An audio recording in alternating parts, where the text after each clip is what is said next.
अस्सलाम वालेकुम गाइस। जैसा कि मैंने आपको पहले परसों वीडियो में मैंने बताया था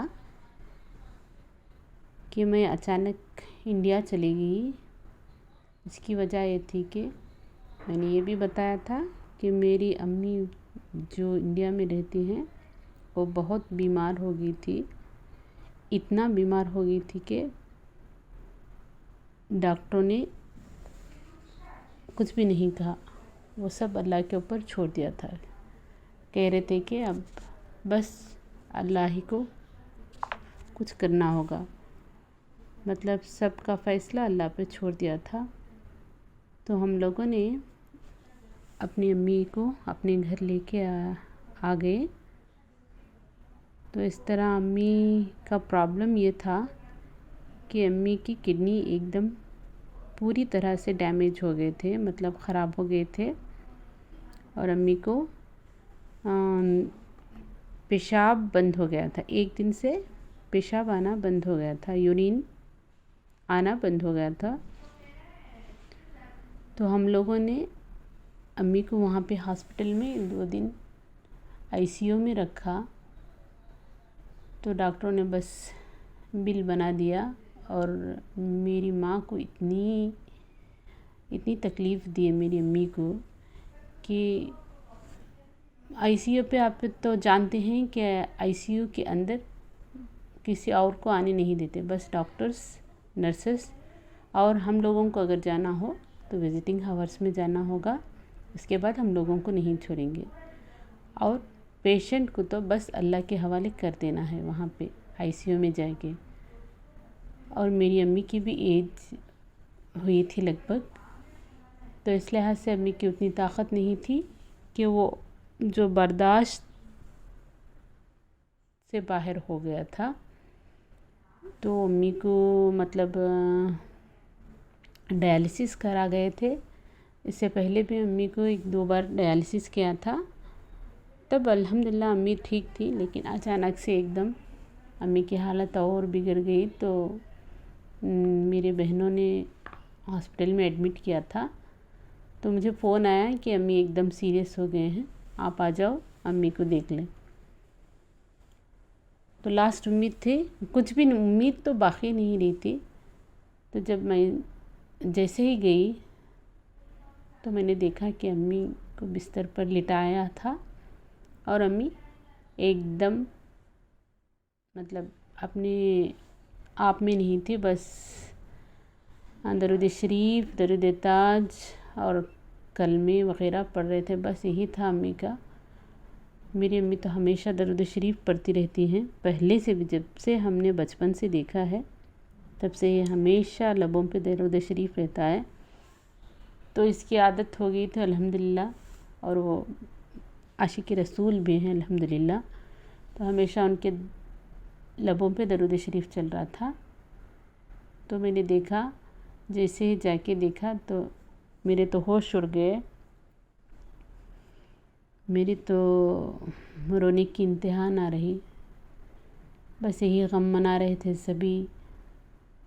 और हॉस्पिटल में एडमिट किया, वहाँ से भी वापस लेके आ गए। अम्मी को बहुत तकलीफ़ दी। डायलिसिस करके अम्मी को यहाँ पे गर्दन के पास डायलिसिस किया था, तो उसकी दर्द अम्मी को बर्दाश्त नहीं हो रहा था। तो इसकी वजह से अम्मी बहुत नरम हो गए थे और कुछ इम्प्रूवमेंट्स नहीं हुए थे। तो हम लोगों ने अल्लाह के पूरे हवाले करके अम्मी को घर को वापस बुला लेके आ गए।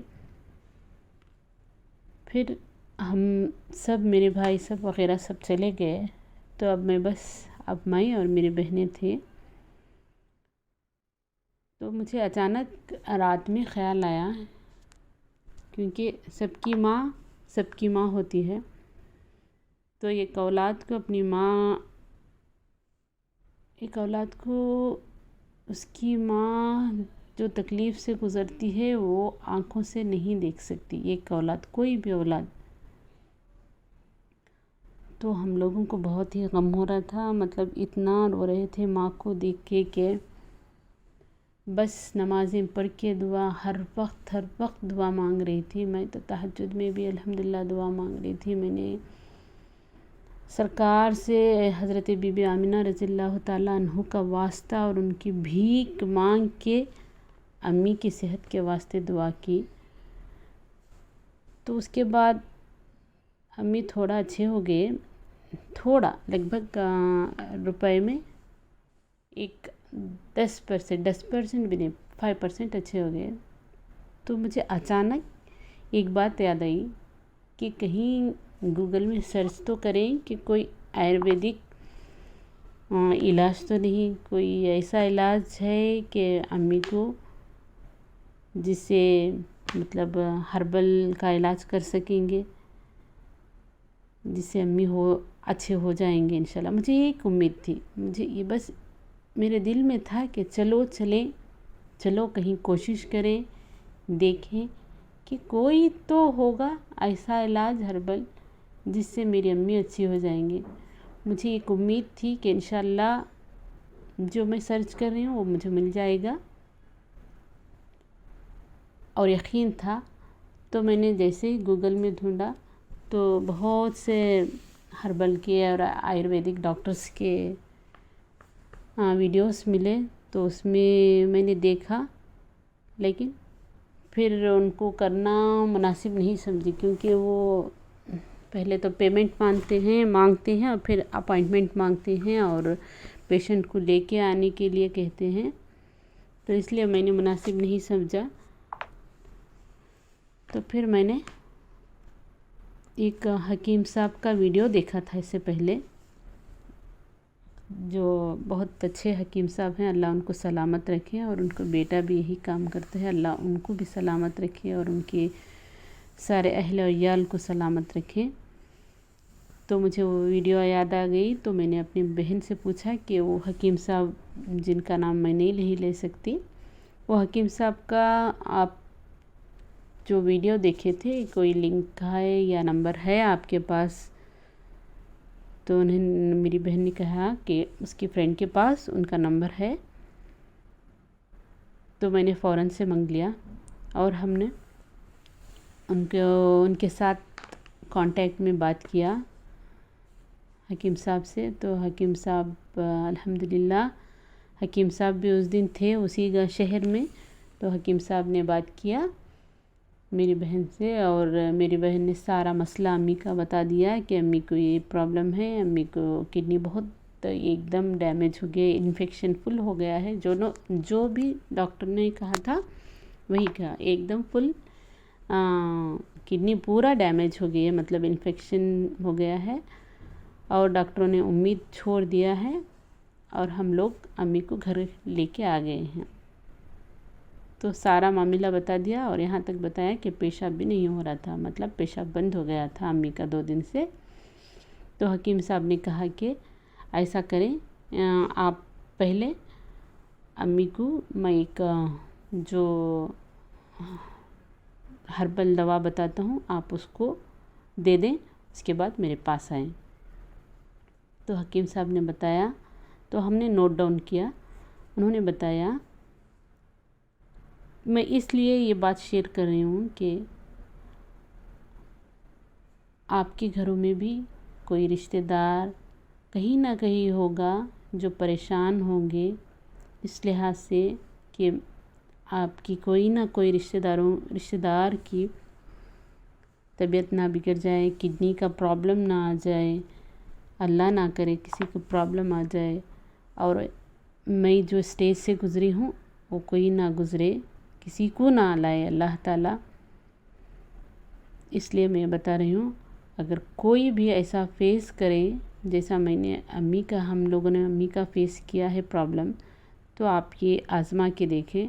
इंशाअल्लाह ताला ज़रूर इस नुस्खे को अपनाने से, इस दवा को जैसे ही आप बना के खिलाएंगे पिलाएंगी, तो इंशाअल्लाह ताला पेशाब हो जाएगा।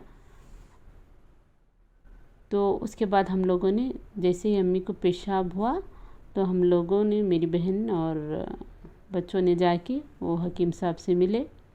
तो हकीम साहब ने और दवाएं बताई, इसका मैं दूसरा वीडियो में आपको बताऊंगी कि कैसे कैसे दवाइयाँ दिया उन्होंने। तो हकीम साहब ने बताया कि हम लोगों को फ़ोन पे कि पीपल का जो पत्ता रहता है, आप सभी जानते हैं पीपल का झाड़ जो रहता है, और पीपल का पत्ता ले लें। हमको बताया कि आप जाके पीपल के झाड़ का पत्ते ले लें, मतलब पीपल के पत्ते 30 ले लें, और ठिकरी की भाजी यानी पुनर्नवा की भाजी। आप मार्केट में जाएं, पूछें, देखें कि मार्केट में जहाँ पे सब्ज़ी वग़ैरह बिकती है तो वहाँ जाके पूछें कि पुनर्नवा की भाजी मिलेगी या नहीं। मोस्टली पुनर्नवा की भाजी तो नहीं मिलेगी। ये भाजी आपके घरों के सामने या रेलवे स्टेशन के आजू बाजू, मतलब रेलवे ट्रैक जो जाती है उसके आजू बाजू या झाड़ियों में कहीं भी हो जाती है, ये उग जाती है। ये कुदरत से, अल्लाह की तरफ से ये भेजा हुआ तोहफ़ा है। तो आप कहीं पे भी देखें ठिकरी की भाजी आपको मिल जाएगी, यानी पुनर्नवा की भाजी मिल जाएगी। इसकी पहचान मैं आपको बताऊंगी और इसके फ़ोटोज़ भी आपको बताऊंगी। इसकी पहचान ये है कि उसके ऊपर एक पर्पल कलर के फ्लावर्स आते हैं, छोटे छोटे फ्लावर्स आते हैं, और ये भाजी ज़मीन पे फैल जाती है। और इसकी मैं फ़ोटो भी आपको बताऊंगी। ये भाजी 2 मुट्ठी ले लें, जो हकीम साहब ने कहा कि पीपल के पत्ते 30 और पुनर्नवा की भाजी 2 मुट्ठी ले लें। और तीसरा घोकरू के कांटे। घोकरू के कांटे ये आपको पंसारी के दुकान से मिल जाएगी, यानी हर्बल के दुकान से, हर्बल की शॉप से आपको मिल जाएगी। मतलब पंसारी के दुकान में जाके आप पूछेंगे। मैंने पूछा है, मैं ख़ुद लेके आई हूँ। मैं पंसारी के दुकान गई थी, वहाँ पे जाके मैंने पूछा कि घोकरू के कांटे हैं, तो उन्होंने कहा हाँ। तो घोकरू के कांटे आप थोड़े ज़्यादा ला के रख लें, 1 किलो। तो घोकरू के कांटे आपको 1 मुट्ठी लेना है, 1 मुट्ठी। और कलौंजी एक छोटे स्पून से आधा स्पून लेना है। फिर मेथी आधा स्पून। यानी आपको कुछ इस तरह से लेना है कि पीपल के पत्ते 30, घोकरू के कांटे 1 मुट्ठी, ठिकरी की भाजी 2 मुट्ठी, मेथी आधा चम्मच, जो छोटा चाय का चमचा रहता है उससे आधा चम्मच, और कलौंजी आधा से भी कम। इन सारी चीज़ों को लेके आप पहले धो लें, पत्ते से धूल वगैरह निकाल दें, घोकरू के कांटे भी धो लें और ठिकरी की भाजी भी धो लें। अच्छी तरह धो के आप इसमें आप बॉटल से मापें, देखें, नाप के देखें। ये 1.5 लीटर आपको पानी डालना है। तमाम चीज़ों को धोकर एक बर्तन में रख लें और उसमें आप बॉटल से 1.5 लीटर पानी डालें। 1.5 लीटर पानी डाल के चूल्हे पे चढ़ा दें। तमाम भाजी, घोकरू के कांटे, ठिकरी की भाजी, पीपल के पत्ते, कलौंजी और मेथी, इन सारी चीज़ों में पानी डाल के इसको पकने रख दें। जब तक पकाएं कि ये पानी आपको 1 लीटर होना चाहिए।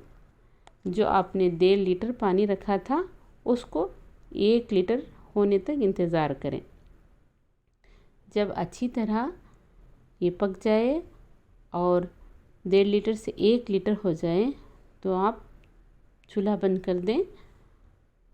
और चूल्हा बंद करके इस पानी को एक कपड़े से छान लें, कपड़े में छान लें, छानी में ना छानें, क्योंकि छानी से जो छेद होते हैं वो थोड़े मोटे मोटे होते हैं, तो हो सकता है इससे क्रिक वगैरह आ जाए। तो बेहतर है आप एक कॉटन का कपड़ा लेके उसमें इसका पानी छान लें और एक बॉटल में रख लें, क्योंकि किडनी के पेशेंट्स को हर डॉक्टर कहते हैं कि पानी कम पिलाना है, 1 लीटर रोज़ पिलाना है, खाना वगैरह मिला के। तो एक बॉटल में तैयार कर लें, 1 लीटर के करीब बना के रख लें। और हर आधा घंटा हम लोगों ने अपनी अम्मी को दरूद शरीफ पढ़ के और तवक्कल तो अल्लाह के ऊपर सारा भरोसा करके हमने पानी पिलाया। तो जैसे ही हमने पानी पिलाना शुरू किया तो अभी पानी पिला के आधा घंटा भी नहीं हुआ था कि अम्मी को यूरिन पास हो गया। अल्हम्दुलिल्लाह यूरिन पास हो गया। मतलब यूरिन ये कि आपको यूरिन नहीं आएगा, पहले जो ब्लॉकेज है, जो यूरिया है, किडनी को जो गिलाज़त घेर लिए होगी वो वापस आ जाएगी। आप डरिएगा मत। पहले यूरिन के थ्रू ब्लड आएगा और ब्लड में जो गिलाज़त किडनी को घेरा रखा था वो सारी आ जाएगी। लेकिन हकीम साहब भी कहते हैं कि डरना मत, डरेंगे तो कुछ नहीं पाएंगे। तो इस तरह 1 दिन या 2 दिन अम्मी को मेरी यूरिन के साथ ब्लड भी आ गया। अल्हम्दुलिल्लाह यूरिन के साथ ब्लड भी आ गया। तो ये ब्लड कौन सा था? गलीज़ जो किडनी को यूरिया में तब्दील कर दिया था वो सारा ब्लड भी आ गया और यूरिन भी हो गया। अल्हम्दुलिल्लाह सुम्मा अल्हम्दुलिल्लाह। 1 दिन गुज़रने के बाद अम्मी थोड़े अल्हम्दुलिल्लाह अच्छे हो गए, थोड़ी तबीयत सुधरी। और दूसरे दिन जैसे ही सुबह हुई तो मेरी बहन उन हकीम साहब के पास गई और जाके वहाँ से हकीम साहब से दवाइयाँ लाई। यानी पूरी हर्बल है, जो जड़ी बूटियाँ से बनाते हैं वो भी मैं आपको बताऊंगी और कौन कौन सी लाए थे। हम लोग भी अपने घरों में बना सकते हैं। जो दूर रहते हैं, जिनको आने नहीं होता, जिनको ये प्रॉब्लम है, वो भी बना लेंगे इंशाअल्लाह ताला। इंडिया में हो, पाकिस्तान में हो, सऊदी में हो, कहीं पे भी हो, ये भाजी, ये हर्बल की दुकान सब मिल जाएंगे इंशाअल्लाह ताला। तो इस तरह अम्मी को हम लोग आज भी ये पानी दे रहे हैं। डॉक्टर हकीम साहब कहते हैं कि वाइट मतलब पानी नहीं देना है। जो हम लोग सादा पानी पीते हैं वो पानी नहीं देना, आइस का पानी नहीं देना। शुगर के मतलब किडनी के पेशेंट को बस पानी देना है। तो 24 घंटे हर 1 या 2 मिनट के बाद यही 1-1 घूंट डालना होगा। हम लोग ही कर रहे थे और कर रहे हैं। अम्मी को यही पानी दे रहे हैं। दूसरा पानी जो हम पीते हैं वो अम्मी को नहीं देना है। जो किडनी के पेशेंट जो बिस्तर पे हैं, उनको जो ये इलाज करना चाहती हैं, उन लोगों को सादा पानी नहीं दें, ठंडा पानी ना दें, यही पानी दें।